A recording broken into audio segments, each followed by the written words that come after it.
What's good, everybody? Welcome back to Joe's Card Stash. Sorry, it's been a minute. Life, work, family, all that stuff has made it so I haven't had a chance to film a new video, but I'm back. I'm growing back the mustache. Hopefully I'm starting to look back to normal. And I got a great show for you guys today. Whole bunch of things to talk about. We got my recommendation for the week, and then I'm going to open a couple boxes I got from Panini. I think there's an auto in each one of these. It's from my instant access membership from last year. These are the last two packages they sent me. Really excited to open this up and see what's in here. We're going to do it blind. You guys will see with me. And lastly, I'm going to do a mailbag section. I asked you guys on Instagram to give me some questions of just anything about UFC card hobby or me or whatever. And you guys gave me some great questions, and I'm going to answer all those. It's going to be a lot of fun. Stick around. As always, hit that like button. Subscribe if you haven't subscribed.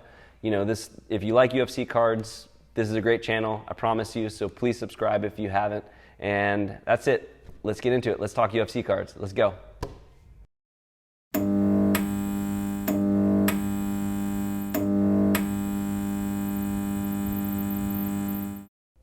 Time for my recommendation for the week, and this week it's an Instagram account. I think this is my first Instagram account that I've done this with, but it's one of my favorites. As far as an Instagram account where I just go down the rabbit hole and just look at cards after cards after cards, because this guy's collection is unparalleled. It is probably, there's no doubt about it, it is the best UFC card collection I've ever seen. His name on Instagram is The UFC Card Father, all one word. I don't know much about him. Actually, I've never talked to him, and I should probably hit him up because I'd be really interested to know more about him. But it's all Topps cards, basically, older Topps cards. I don't even think he really collects Panini cards. But this is the cream of the crop. Like, we're talking, McGregor auto rookie cards, which are, 10 grand a piece, and he has 5 graded copies. Like, things like that, where it's just like these super, super rare cards, and he has multiple copies, and you're just like, dude, how do you have that? And like super, super rare inserts, the fistographs, some of my favorite cards, I don't remember what the year they're from, but the Topps fistographs, he has the entire set. Any card you've always wanted, he has the 1/1 or the ruby of it. It's just really cool. His collection is unreal. Highly recommended checking out. If you don't follow him, you should. If he happens to be watching, I love your page, and I love all your cards. So good job. I really enjoy it. All you guys should follow him as well. UFC Card Father, and it's the UFC Card Father, and I'll link it below. And then also another thing he does, he travels all over the world, and he brings his UFC cards with him. So he'll have here's this card in front of something in London, and here's this card in front of something in Colombia. It's really cool. It's just a good time looking at his page. So highly recommend it. The UFC Card Father. That's my recommendation for the week. And let's move on to the next part.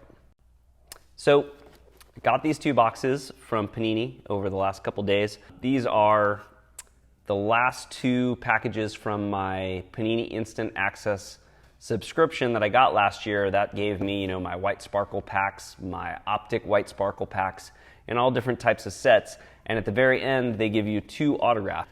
One is a Donruss Signature Series, and one is a Spotlight Signatures. Now, I have no idea which is which, but we're going to open it up and see what we get. The Donruss Signature Series, you can either get a red, which is out of 25, or a green out of 10.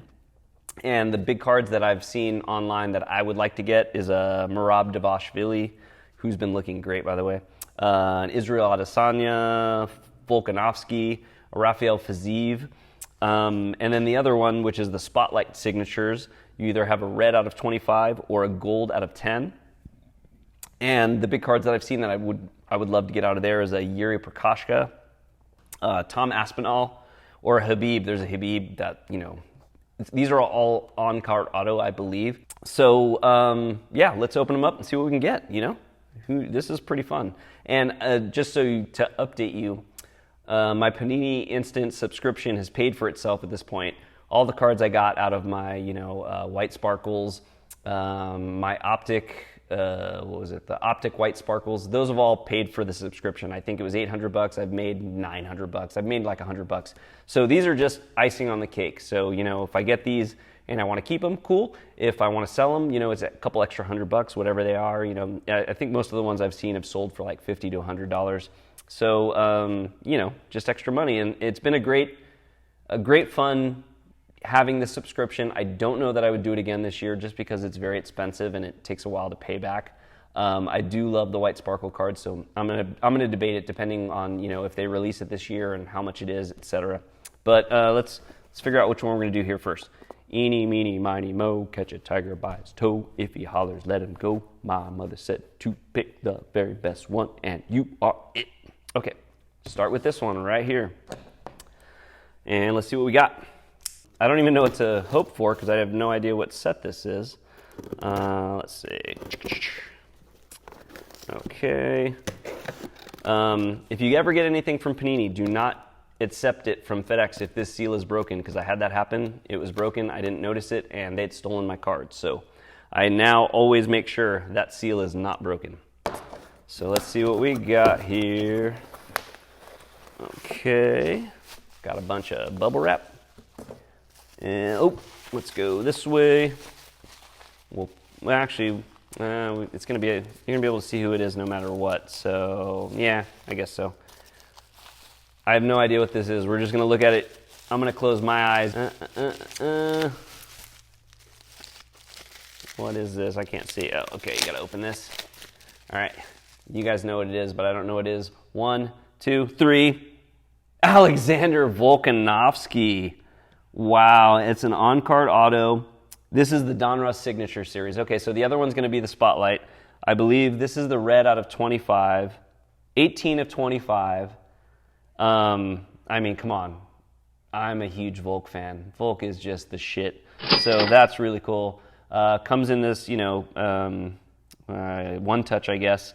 And yeah, it looks pretty good. It actually, the corner looks a little dinged, so I don't even know this would grade well. But very cool.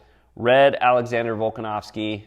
Yeah, psyched on that. That's, if you're going to get an on-card auto from anyone, can't beat that guy. So now we know the next one is the Spotlight. So what did I say I wanted for the Spotlight? I wanted Yuri Aspinall. The Aspinall card in the Spotlight is really, really cool looking. Or Habib. There's a chance for Habib in here. So let's go. Come on, Aspinall or Habib. Or Yuri, I'll take any of that. Here we go. And go here.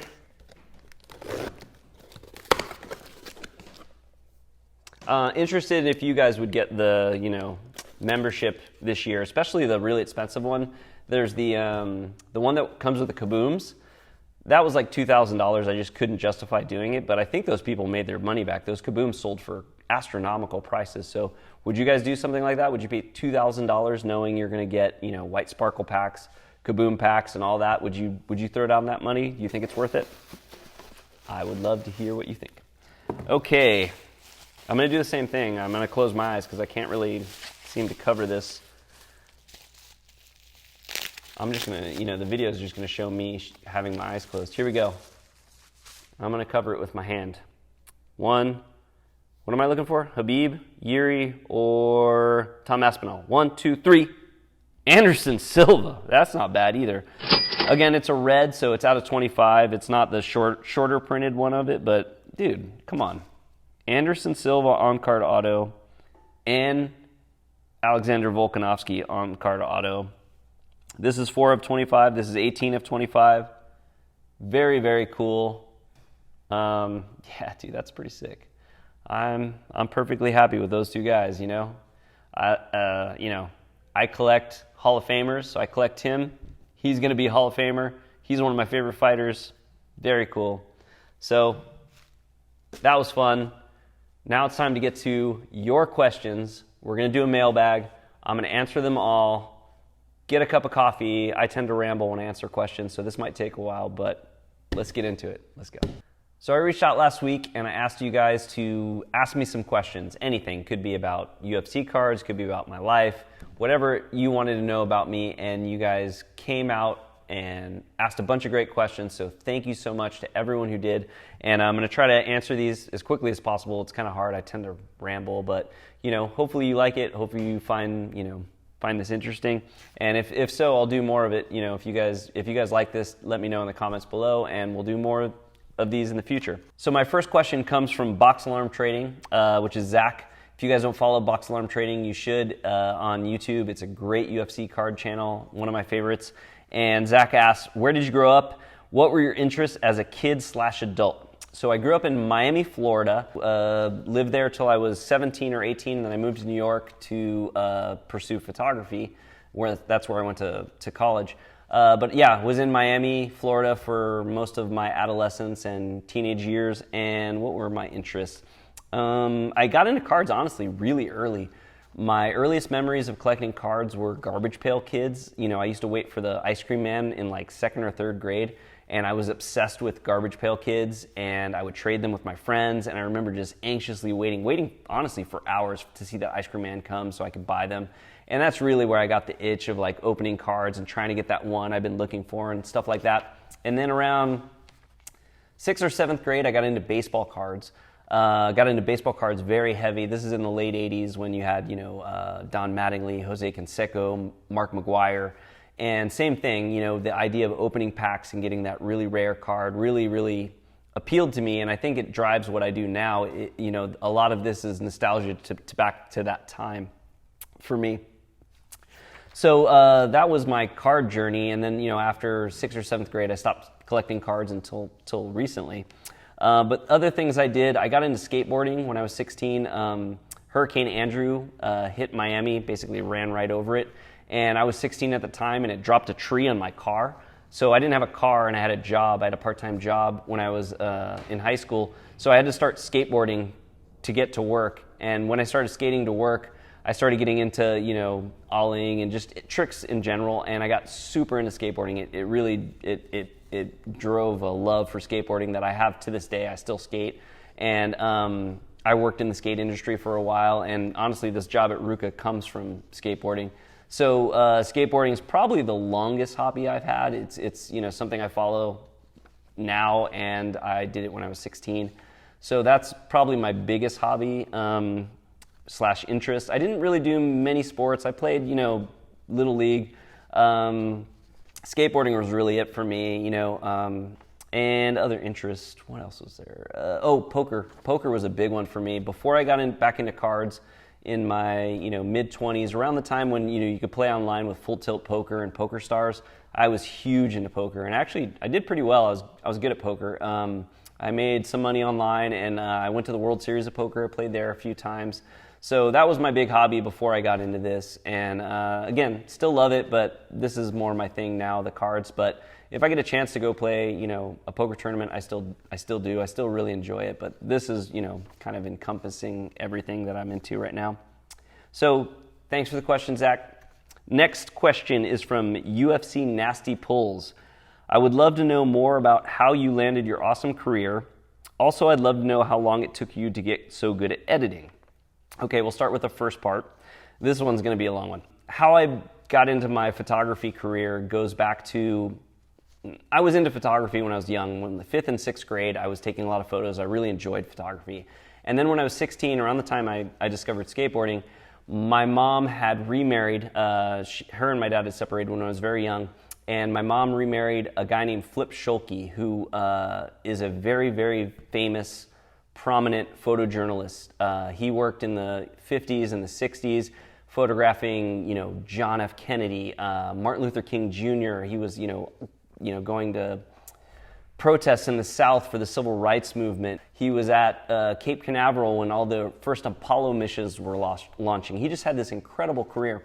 And honestly, one of his most famous photos to this day is a photo of Muhammad Ali, which, it was just cool because it kind of, I shoot fight stuff now, so I think he'd be very proud of me. He passed away about 10 years ago. But he shot the photo of Muhammad Ali. He shot him for Sports Illustrated, and my stepdad was a very big underwater photographer, so when he met Muhammad Ali, he was talking to him about that, and Ali told him that he trains in a pool underwater. So my stepdad took him to a pool and shot the photo, the very famous photo of him, in a fight stance underwater, and, that's one of his most famous photos now.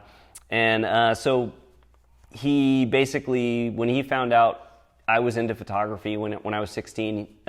He always wanted a protege. He always wanted someone to pass this stuff along to. His kids, his natural kids, were never interested in photography. So, he really loved the idea of passing the torch to me. So he gave me camera equipment. He took me in the dark room. He taught me how to, print. He basically, took me under his wing. And when it came time for me to go to college, he said, you know what, if you're serious about this, if you really like it, I'll send you to a photo school and you can learn, everything you need to know, and you can try to make this a career. And I was all for it. I was like, sure, that's amazing. Thank you. So he sent me to a school in Rochester, New York called RIT. And it's a very big photo school. This was back before digital, so this is when film was a big thing, and Kodak was there. So Kodak basically funded the school. So on the East Coast, it's a huge photography school.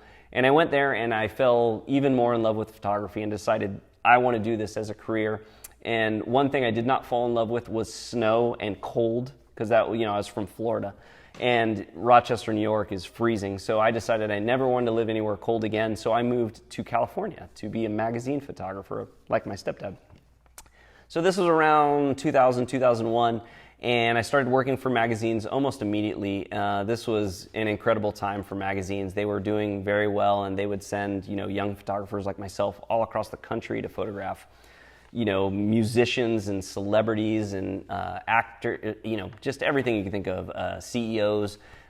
This wasn't like paparazzi stuff. This was like you would go to Snoop Dogg's house and spend, 2 hours with him and take portraits of him and stuff like that. It was a great, great job.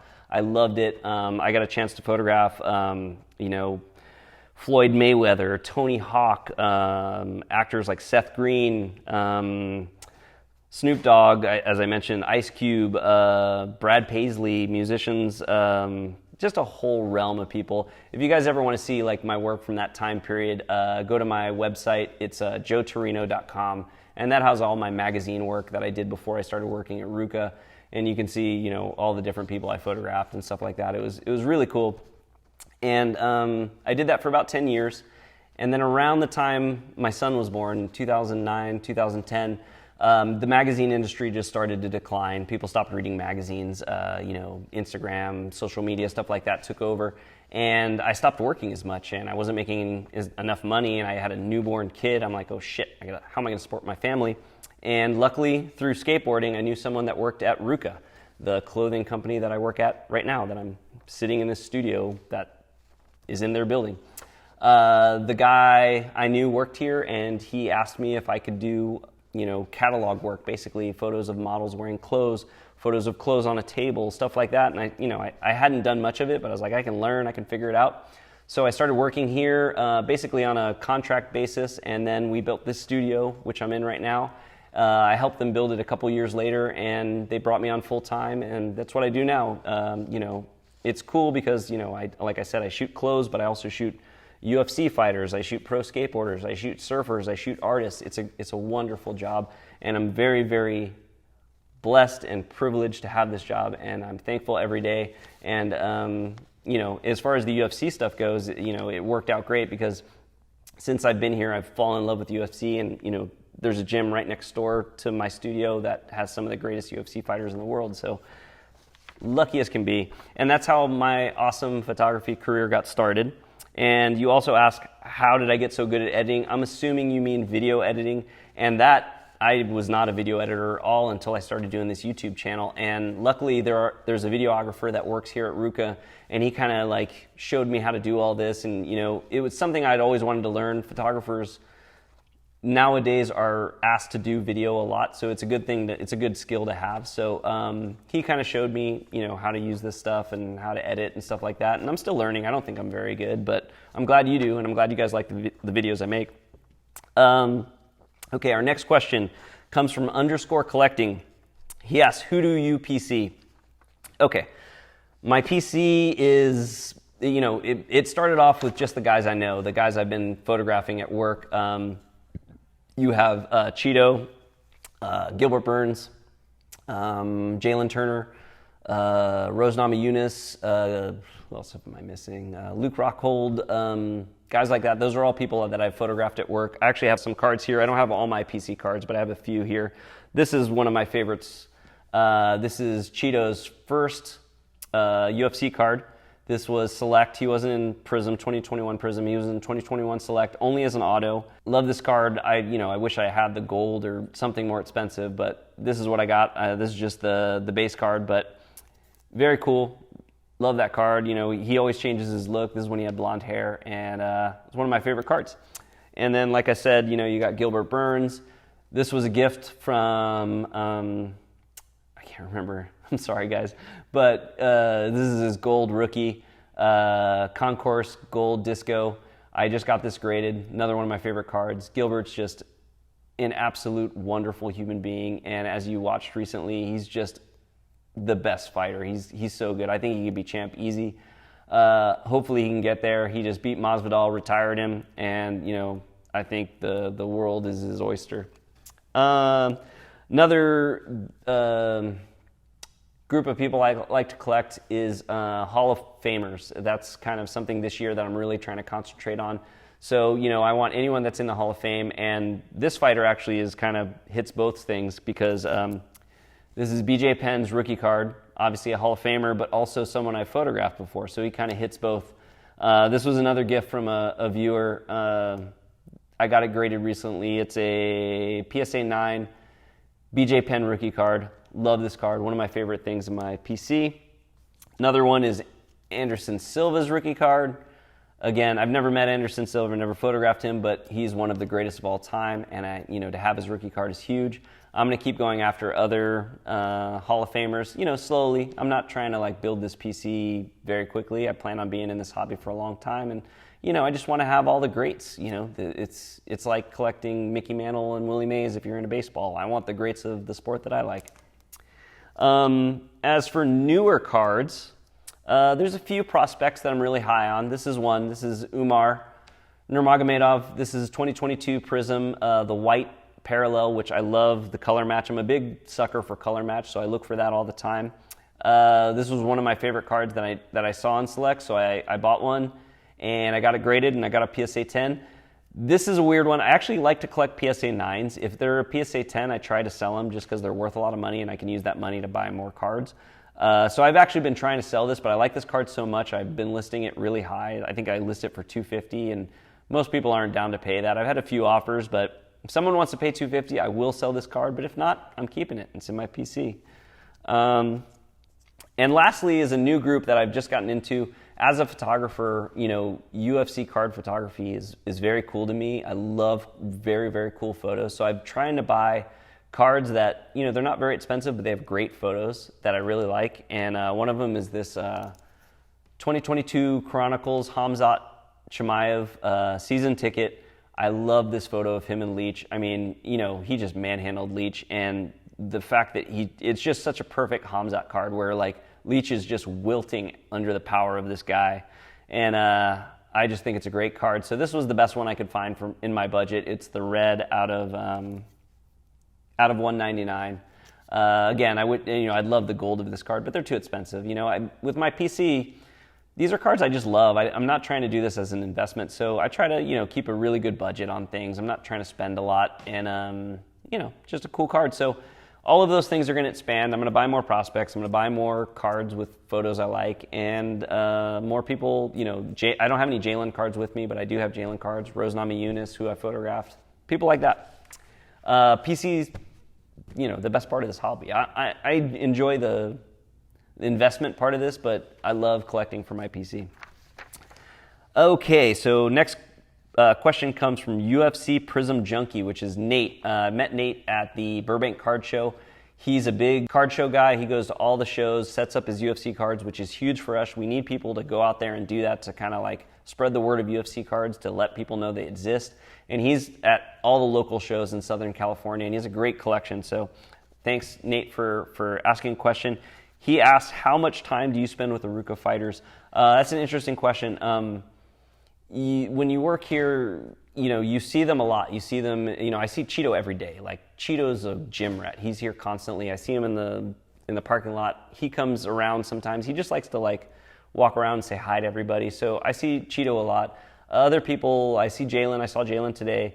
It just depends on their gym schedule, and you're not supposed to really bother them. They're usually training for fights, and they're friendly and stuff, but you don't want to be like fanning out and asking them for autographs and like just being too clingy.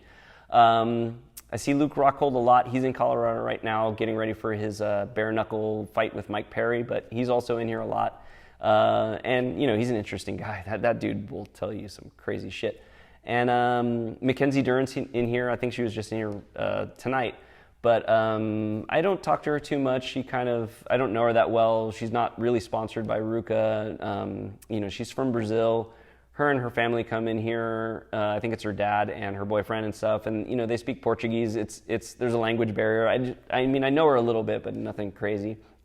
And other than that, everyone else is kind of like doesn't train here every day. You BJ Penn, Gilbert Burns, Rose Namajunas. So it's whenever they're in town, I get to see them, and that's more of a treat because you don't get to see them very often, and they usually want photos of them when they come in because we don't get to see them very often. So they call me in to like go shoot Rose. She's in the gym, so that's really cool. But so I hope that answered your question. I see them often, but I try not to be too clingy.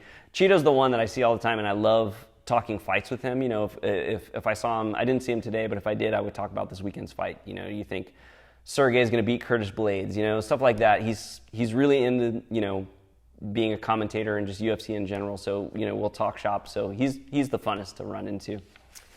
And okay, next question. What do you like or don't like about the hobby at the moment or in general? That's a tough question. Not tough, but it's just, I like a lot of things. Obviously, I do this channel. I love UFC cards. I love the UFC card hobby. The things I truly like about it, I love that we're what I call the bottom floor of this hobby. I think it has so much room to grow, and I think we're really in the infancy of it. So, I think as this hobby explodes, a lot of us are going to have cards that are very desirable because not that many people are in it now. I think that's really cool. I love the sense of community. It's still a small group of people. So, there's a couple of us that are content creators, and there's so many people that reach out to us and talk to us. It's really fun, and everybody has the same, interests. So it's just a great community. And I also love, how it connects me to the fights. There's tons of fights that I probably wouldn't be that interested in, but because I pulled somebody's card, I'm super interested in it. So it gives you a connection to the fighters, which is awesome. What don't I like about the hobby? Most of the stuff just has to do with the production of cards and stuff. I think they're overproduced at the moment. I think they're a little complicated at the moment. I think it makes it hard for people to get into it. I think it's hard sometimes to explain to people why I like UFC. UFC has a big stigma about it, is it's brutal and it's not a sport. It's just bloody and all this stuff. And there's a lot of convincing that I have to do of people that don't understand this, that it's not that, it's really an art form. These people that I know that do it train their asses off, and it's like a chess match more than a bloody sport. And honestly, more people get hurt probably playing football and soccer and stuff like that than they do in the UFC, because you're just not taking constant abuse. The fights are once every 2 or 3 months, so it's not as dangerous as I think people think. So that's what I don't like and like about the hobby. Who is your all-time GOAT in MMA? That's going to have to be John Jones. That was solidified in his last fight against Cyril Gane. I was kind of wishy-washy. I didn't know if he was going to be able to come back and be himself, but he did. If you want my top 5, it's probably him. Second would be GSP. Third would be Demetrius Johnson. Love Mighty Mouse. He's probably my favorite out of the top 3 as far as person and fighter. Then I think probably Khabib and Anderson Silva. That would be my top 5. Okay. Next one is, if you could own one card and one card only, what would it be and why? Holy shit. Okay, that was asked by Raw Dog Collects UFC. That is an insane question. I mean, damn, like one card, I could give you 10 maybe. I could give you 50 easy, but one card and one card only is really hard. It would have to be a great fighter, like someone who's the greatest of all time. So that's part of it. It would have to be very, very rare. It It'd have to be very, very expensive because, if I'm going to have one card, I want to be able to tell people the one card I have is worth, a ton of money, like buy a house money. So I thought about this for a while, and I think what I would go with would be Habib's first auto, which is 2004 Topps Knockout, the Habib Auto 1 of 1. So that actually sold at auction for $80,000. And I don't know, I think that's kind of the perfect card. You have Habib, who's kind of got this really, really beautiful career that he ended right at the right time and didn't, have a downfall. And he's become a coach. He's just a very inspirational person in the hobby. And it's his 1 of 1. It's his auto. I think it's on card. And that's just what I would go with. So 2014 Topps Habib Auto 1 of 1 Knockout. That's my card I choose. Next question. Have you had a chance to talk or text with Cheeto since his last fight? And that's from UFC _card _ fiend. I actually did. Cheeto, after his fight, which he lost against Corey Sandhagen, after he lost, he went home for a while just to kind of decompress, and then he went to New York City to hang out with like Action Bronson and Alchemist and all these different guys that he's friends with.